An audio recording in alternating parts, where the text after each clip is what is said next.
Hi viewers, నా పేరు doctor Kranthi Kumar Reddy, consultant andrologist, J andrology and men's health. నేను మగవాళ్ళలో ఎటువంటి సెక్షువల్ సమస్యలు ఉన్నా, అంటే అంగస్తంభన, శీఘ్రస్ఖలనం లాంటి సెక్షువల్ సమస్యలు ఏదైనా ఉంటే నేను దానికి ట్రీట్మెంట్ చేస్తాను. మాకు విజయవాడ, వైజాగ్, రాజమండ్రి, నెల్లూరు మరియు కర్నూలులో బ్రాంచెస్ ఉన్నాయి.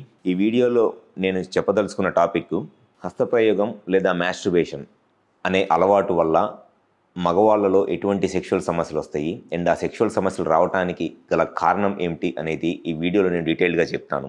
చాలామంది 20 to 25 ఇయర్స్ ఏజ్ గ్రూప్లో ఉండే ఒక కామన్ హ్యాబిట్ ఏమిటి అని అంటే మాస్టర్బేషన్, అంటే హస్తప్రయోగం అన్నమాట.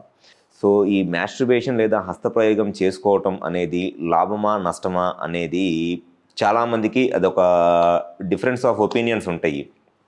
అయితే అసలు ఈ మాస్టర్బేషన్ వల్ల ఎటువంటి సెక్షువల్గా ఎటువంటి నష్టం జరిగిద్ది, ఒకవేళ చేసుకోకపోవటం వల్ల జరిగే మాస్టర్బేషన్ అతిగా చేసుకోవటం వల్ల జరిగే నష్టం ఏమిటి, అసలు మాస్టర్బేషన్ అనేది పూర్తిగా చేసుకోకపోవటం వల్ల, అంటే హస్తప్రయోగం అసలు పూర్తిగా చేసుకోకపోవటం వల్ల జరిగే నష్టం ఏమిటి అనేది ఈ వీడియోలో నేను డీటెయిల్గా చెప్తాను.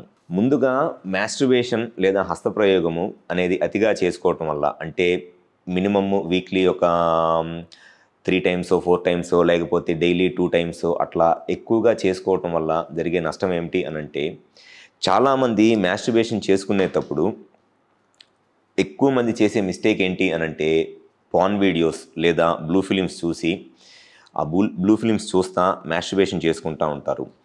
ఆ బ్లూ ఫిలిమ్స్ చూసి మాస్టర్బేషన్ చేసుకోవటం వల్ల జరిగే నష్టం ఏమిటి అని అంటే, ఎప్పుడైతే మీరు ఆ పార్న్ వీడియోస్ అతిగా చూస్తా మాస్టర్బేషన్ చేసుకుంటారో మీ బ్రెయిన్ అనేది ఆ పార్న్ వీడియోలో ఉన్నంత బ్యూటీనెస్ ఉంటే కానీ మీకు రేపు ఫ్యూచర్లో ఆ బ్రెయిన్ అనేది సెక్షువల్గా యాక్టివ్ అవ్వదు. అంత పార్న్ వీడియోలో ఉన్నంత అందాలను చూసిన తర్వాత బయట ఎవరిని చూసినా సెక్షువల్గా మీకు ఎటువంటి ఫీలింగ్స్ రావు. అంటే మీ బ్రెయిన్ అనేది అంత హై స్టాండర్డ్స్ ఆఫ్ బ్యూటీనెస్కి మీరే అలవాటు చేస్తున్నారు. అది ఆ పార్న్ వీడియోస్ చూసి మాస్టర్బేషన్ చేసుకోవటం వల్ల వచ్చే ఫస్ట్ ప్రాబ్లము.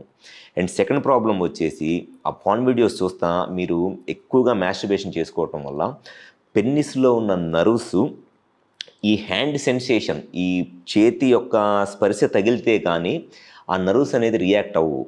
సో దానివల్ల ఏమైంది అని అంటే, మీరు పార్న్ వీడియోస్ చూడకుండా ఫిజికల్గా రేపు పార్ట్నర్తోనో వైఫ్తోనో సెక్స్ చేస్తున్నప్పుడు ఈ పెన్నిస్కి ఆ హ్యాండ్ సెన్సేషన్ లేక, బ్రెయిన్కి ఆ కంటికి ఆ బిఎఫ్ పార్న్ వీడియోస్ లేక ఏమైంది అంటే ఎరెక్షన్ ప్రాబ్లం అనేది వచ్చింది. అది అందరిలోనూ వచ్చిద్దా మాస్టర్బేషన్ చేసుకునే వాళ్ళలో అంటేనే ఖచ్చితంగా అందరిలోనూ రాదు. ఎవరైతే ఈ డైలీ బిఎఫ్లు చూసి మాస్టర్బేషన్ చేసుకుంటారో, లేకపోతే డైలీ 2 times 3 times మాస్టర్బేషన్ చేసుకుంటారో వాళ్ళలో మట్టి ఖచ్చితంగా ఈ ప్రాబ్లం వచ్చింది. సో ఈ పార్న్ వీడియోస్ చూడటం వల్ల వచ్చే ఫస్ట్ సెక్షువల్ సమస్య ఏంటి అని అంటే అంగస్తంభన సమస్య. పార్న్ వీడియోస్ చూసి చూసి చూసి మీ బ్రెయిన్ అంత బ్యూటీనెస్ ఉంటే కానీ సెక్షువల్గా స్టిమ్యులేట్ అవ్వదు. అండ్ దాంతోపాటు ఆ పెన్నిస్కి ఆ చేతి యొక్క స్పర్శ తగలకపోతే ఆ పెన్నిస్లో ఉన్న నరాలు యాక్టివేట్ అవ్వవు, కాబట్టి దానివల్ల కూడా ఎరెక్షన్ ప్రాబ్లం వస్తుంది. ఇది చాలామంది మగవాళ్ళలో అండ్ ఈ 20 to 25 ఇయర్స్ ఏజ్ గ్రూప్లో ఉండే పిల్లల్లో ఉండే ఒక అలవాటు. దీన్ని గనక మీరు మానుకోకపోతే ఖచ్చితంగా ఫ్యూచర్లో ఈ సెక్షువల్ ప్రాబ్లమ్స్, అంగస్తంభన సమస్య లాంటి సెక్షువల్ ప్రాబ్లమ్స్ రావడానికి చాలా ఎక్కువ అవకాశం ఉంటుంది. అయితే పూర్తిగా మాస్టర్బేషన్ ఆపేయాలనంటే అట్లా ఏం అవసరం లేదు. మీకు నచ్చింది ఊహించుకుంటా, ఇమాజిన్ చేసుకుంటా వీక్లీ 1 or 2 వారానికి 1 లేదా మ్యాక్సిమం 2 సార్లు మాస్టర్బేషన్ చేసుకోండి పార్న్ వీడియోస్ చూడకుండా. డెఫినెట్గా మీకు సెక్షువల్గా ఎటువంటి ప్రాబ్లమ్స్ ఏమీ రావు. సో ఎవరైతే ఈ మాస్టర్బేషన్ అలవాటు ఉందో మీరు ఆ అలవాటును తగ్గించుకొని అలవాటుని మార్చుకోండి. పూర్తిగా మానేయాల్సిన అవసరం లేదు. జస్ట్ మీకు నచ్చింది ఇమాజిన్ చేసుకుంటా వారానికి 1 లేదా 2 సార్లు మాస్టర్బేషన్ చేసుకోండి. మీకు సెక్షువల్గా ఎటువంటి ప్రాబ్లమ్స్ రావు. Thank you.